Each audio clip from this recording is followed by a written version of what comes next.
आज रविवार के प्रश्नकाल में एक मित्र ने पूछा है कि मैं 50 साल से पूजा कर रहा हूँ, बस कर रहा हूँ, लेकिन कुछ हुआ नहीं मेरे भीतर। जैसे कि भक्तों के साथ होता है, उनको दर्शन होते हैं या कुछ और अनुभूतियाँ होती हैं, ऐसा मेरे साथ कुछ नहीं घटा। फिर एक बार संयोग से किसी से मिलना हुआ तो उसने कहा कि पूजा वूजा से कुछ नहीं होगा, ध्यान करो। तो ये पूजा और ध्यान का क्या अंतर है, यह मैं जानना चाहता हूँ। देखो, जब पूजा ही नहीं हो पा रही तो ध्यान में भी थोड़ी परेशानी तो होगी ही तुमको। इसे एक उदाहरण के द्वारा समझो कि पूजा क्या है।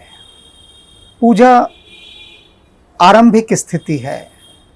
जैसे कि तुम जब बच्चे थे तो जब तुम्हें लिखना सिखाया गया तो उस समय क्या किया गया कि तुम्हें कुछ रेखाएं खींच कर दी कि यह लिखा है अ, कि इस रेखाओं के ऊपर तुम पेंसिल फिराओ, या कायदा दिया गया।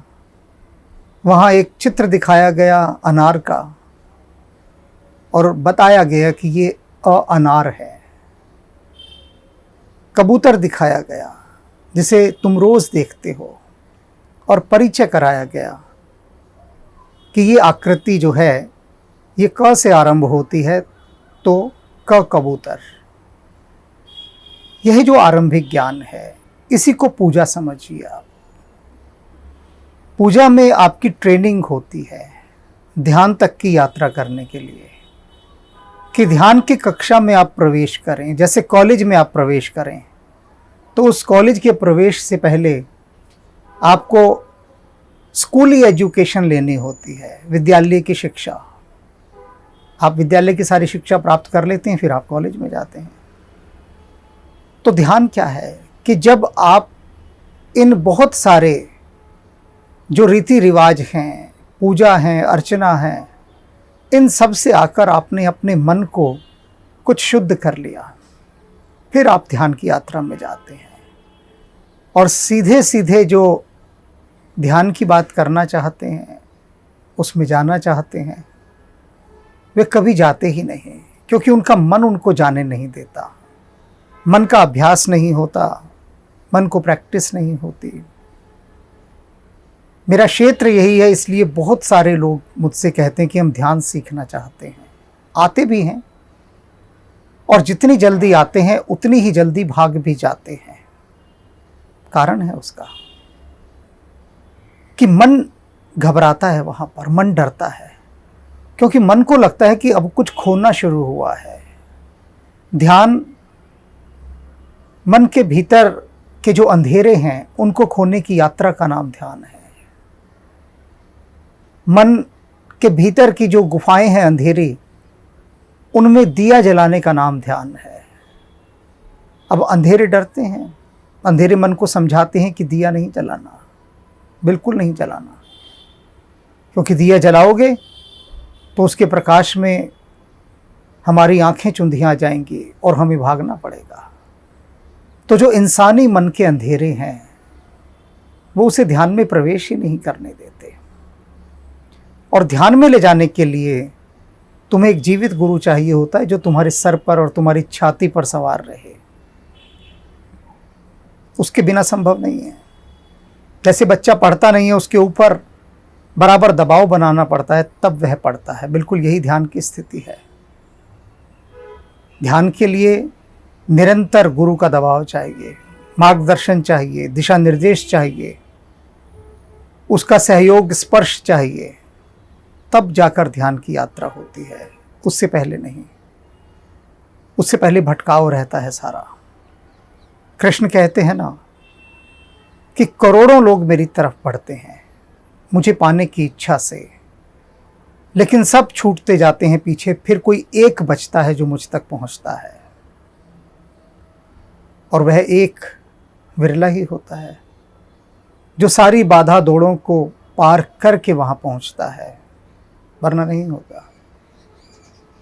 जो मेरे पास आए ध्यान की इच्छा को लेकर, उन्हें मैंने छोटी छोटी साधनाएं बताई, क्योंकि ध्यान से पहले भी होती है साधना, और साधना के माध्यम से ही वह ध्यान की सीढ़ी को चढ़ता है। और मन साधना करना नहीं चाहता, वह साधना ही नहीं चाहता ना, मन तपना ही नहीं चाहता, तो मन बरगला देता है, व्यक्ति को संदेहग्रस्त कर देता है, और उसी संदेह के अंधेरे में मनुष्य खो जाता है और खोया ही रहता है। तो यदि वास्तव में ध्यान की यात्रा पर निकलना है तो भीतर दिया जलाना होगा, और अकेले की बस का नहीं है दिया जला लेना। कोई आकर ही दिया जला जाएगा तो जलेगा, या फिर तुम अपने मन के बुझे दिए को जलते हुए दिए के पास ले जाओ। दोनों ही स्थितियां हैं। कोई जलता हुआ दिया आके तुम्हारे बुझे दिए को जला दे, या तुम अपना बुझा दिया उसके पास ले जाओ। और ये साहसी लोग ही कर पाते हैं कि अपना बुझा दिया लेकर चले जाएं। साहसी, संकल्पवान, और ऐसे कि जो छलांग लगाने के लिए बेताब हैं, व्याकुल हैं। तो आइए एक छलांग की यात्रा पर मैं आपको लेके चलता हूँ। अब जो सुनवा रहा हूँ उसे बिल्कुल मन की गहराइयों से सुनना, क्योंकि यहाँ आपको सूत्र मिलेंगे ध्यान में प्रवेश करने के। अनेक लोग हैं जिनको मैं 10-12 वर्ष पहले ये कहा करता था कि वे ध्यान में उतरें, थोड़े ध्यान की यात्रा की ओर बढ़ें। लेकिन वे सब लोग मुझे कहा करते थे कि वे अपने अपने ढंग से परमात्मा की पूजा कर ही रहे हैं, वे अपने रास्ते चल रहे हैं। मैं उनसे कहता था कि पूजा करना एक अलग बात है, वो एक मशीनी एक्ट है जिसे आप करते हैं, जिसके लिए आप कहते हैं कि हम अपने तरीके से कर रहे हैं। तो जब आपको कहीं लंबी यात्रा पर जाना होता है तो क्यों आप कार, रेल या हवाई जहाज़ का इस्तेमाल करते हैं? तब क्यों नहीं कहते कि हम अपने ही पैरों से चलकर जाएंगे? उस समय क्यों तकनीक का सहारा लेते हैं? टेक्निक एक बहुत बड़ी चीज़ है जो हज़ारों मील के सफ़र को कुछ घंटों में पूरा कर देती है। ध्यान, मेडिटेशन, ये भी एक टेक्निक है। अब उन लोगों के मेरे पास फ़ोन आते हैं कि आप मिलने आइए।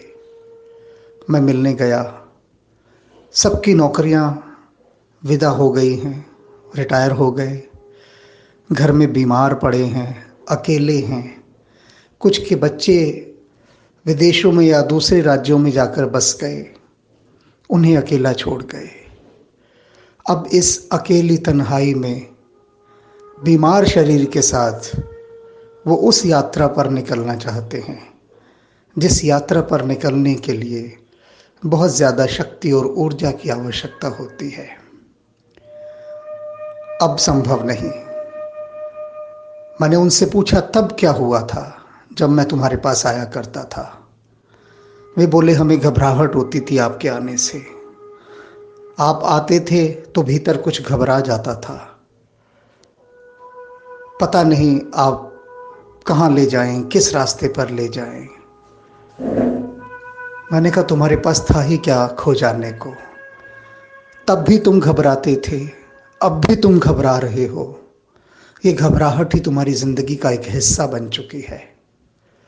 मैं तुमसे वो तुम्हारी घबराहटें छीनने आया था, मैं तुमसे वो तुम्हारी उदासियां छीनने आया था, मैं तुमसे वो तुम्हारे अंधेरे छीनने आया था। लेकिन तुम डर गए, तुम अंधेरों में ही खुश रहना चाहते थे, और अब वही अंधेरे तुम्हें आके डरा रहे हैं।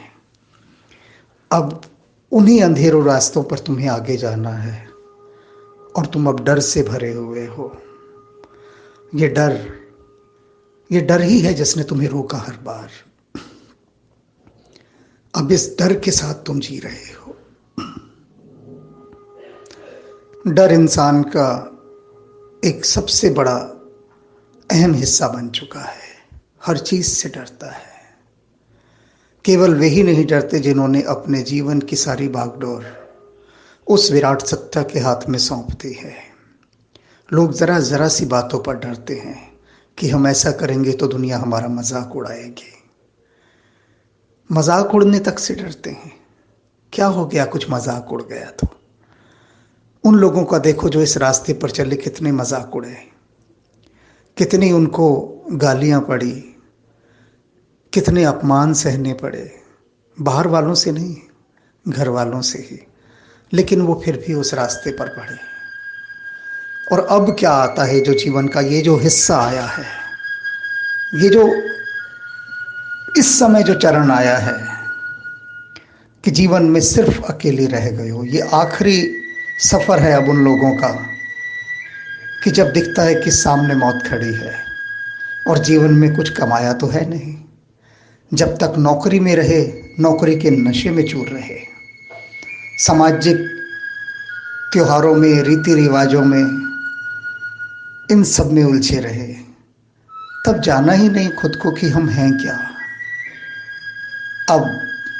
अब जब वक्त ने ठोकर मार के उनको बिल्कुल तन्हाइयों में धकेल दिया है, अब उन्हें याद आती है परमात्मा पर। वे अपना मुरझाया हुआ और ये बासी फूल चढ़ाना चाहते हैं। मैं कहता हूं नहीं, परमात्मा पर खुद को चढ़ाने का जब समय था तब तो तुम आई नहीं, तब तो बचते रहे। शादियां तुमने भरी जवानी में की कि कहीं ये जवानी ना निकल जाए और जो शादी का मजा है उससे कहीं हम महरूम ना रह जाए। पूरी जवानियों में तुम सब ने शादियां की क्योंकि ऊर्जा थी तब। उस विवाह के स्वाद को भोगने की ऊर्जा चाहिए थी तो शादियां की। उस परम विराट सत्ता के साथ भी सुख भोगने के लिए जीवन और शरीर की पूरी शक्ति चाहिए होती है। जिस समय संसार में शादी करने का समय होता है, उस समय दो शादियां करनी चाहिए, एक संसार के साथ, एक परमात्मा के साथ। जब उस कबीर साहब कहते हैं ना, हरि मेरे पियो मैं हरि की बहुरिया, कि जो परमात्मा है वो मेरा पति है और मैं उसकी दुल्हन हूँ, तो उस परमात्मा के साथ भी विवाह होना चाहिए। वो विवाह कोई नहीं करता। सबसे जरूरी विवाह तो वही है। तुम विवाह ना करो, परमात्मा के साथ सगाई ही कर लो। उसके साथ एक बार सगाई हो जाए तो पता होता है कि अब विवाह भी होना ही है, लेकिन दोनों में से कुछ नहीं, और जीवन यूं ही रूखा सूखा जाता रहता है। कहाँ से हम आए, कहाँ हम जाएंगे, कोई खबर नहीं।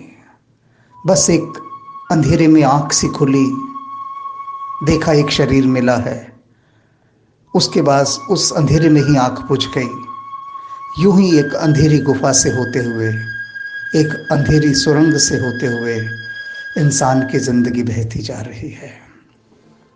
एक बार नहीं उसका सवाल उठता कि मैं हूं कौन।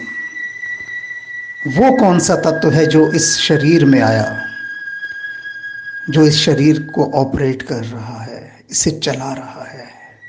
कोई तो सत्ता होगी ना, तो क्यों ना उस सत्ता को छू लिया जाए, जाकर उस सत्ता के साथ रूबरू हो लिया जाए, उससे मिल लिया जाए, उसका अनुभव कर लिया जाए, उसका स्वाद चख लिया जाए।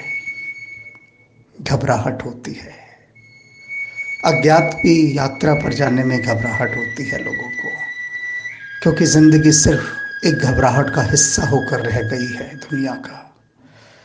जब तक इन घबराहटों से मुक्ति नहीं मिलेगी, तब तक परमात्मा के इस जंगल में घुसने का साहस नहीं हो सकेगा। श्रद्धा और साहस, सब्र, ये सब इस रास्ते की बहुत ही आवश्यक उपकरण हैं। ये होंगे तो फिर उस जंगल में घुसने का मज़ा आएगा। जहाँ परमात्मा ने अपना सारा सौंदर्य बखेरा हुआ है।